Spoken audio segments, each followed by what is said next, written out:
ಪ್ರಸಿದ್ಧ ಸಾಂಸ್ಕೃತಿಕ ಕೇಂದ್ರ ಆಟ ಗಲಾಟೆದಲ್ಲಿ ಶ್ರೀಮತ್ ಪರಮಹಂಸ ಪಾರಿವ್ರಾಜ ಶ್ರೀ ಶ್ರೀ ಯೋಗೀಶ್ವರ ಸ್ವಾಮೀಜಿಯವರು ರಚಿಸಿರುವ the Wanderer who once the world ಕೃತಿಯ ಭವ್ಯ ಲೋಕಾರ್ಪಣಾ ಸಮಾರಂಭವು ಅತ್ಯಂತ ಅರ್ಥಪೂರ್ಣವಾಗಿ ನೆರವೇರಿತು. ಪೆಂಗ್ವಿನ್ ರ್ಯಾಂಡಮ್ ಹೌಸ್ ಇಂಡಿಯಾ ಪ್ರಕಟಿಸಿರುವ ಈ ಪುಸ್ತಕದ ಬಿಡುಗಡೆ ಕಾರ್ಯಕ್ರಮವನ್ನು ಶ್ರೀ ಸಹಸ್ರಾರ ಯೋಗೀಶ್ವರ ಸ್ವಾಮಿ ಮಹಾಪೀಠವು ಆಯೋಜಿಸಿತ್ತು. ಈ ಸಮಾರಂಭದಲ್ಲಿ ವಿಜ್ಞಾನ, ಆಡಳಿತ, ವೈದ್ಯಕೀಯ, ಸಾಹಿತ್ಯ, ಆಧ್ಯಾತ್ಮಿಕ ಮತ್ತು ಚಲನಚಿತ್ರ ರಂಗದ ಗಣ್ಯರು ಭಾಗವಹಿಸಿ ಕಾರ್ಯಕ್ರಮಕ್ಕೆ ಕಳೆ ನೀಡಿದರು.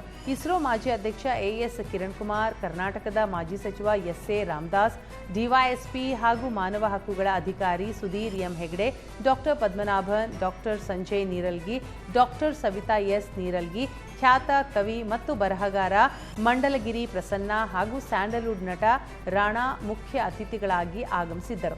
ಕಾರ್ಯಕ್ರಮವನ್ನು ಉದ್ದೇಶಿಸಿ ಮಾತನಾಡಿದ ಶ್ರೀ ಯೋಗೀಶ್ವರ ಸ್ವಾಮೀಜಿಯವರು ವೈರಾಗ್ಯ, ಆತ್ಮದ ಅರಿವು ಮತ್ತು ಆಂತರಿಕ ಸ್ವಾತಂತ್ರ್ಯವೇ ನಿಜವಾದ ಸುಖದ ತಳಹದಿ ಅಂತ ಪ್ರತಿಪಾದಿಸಿದರು.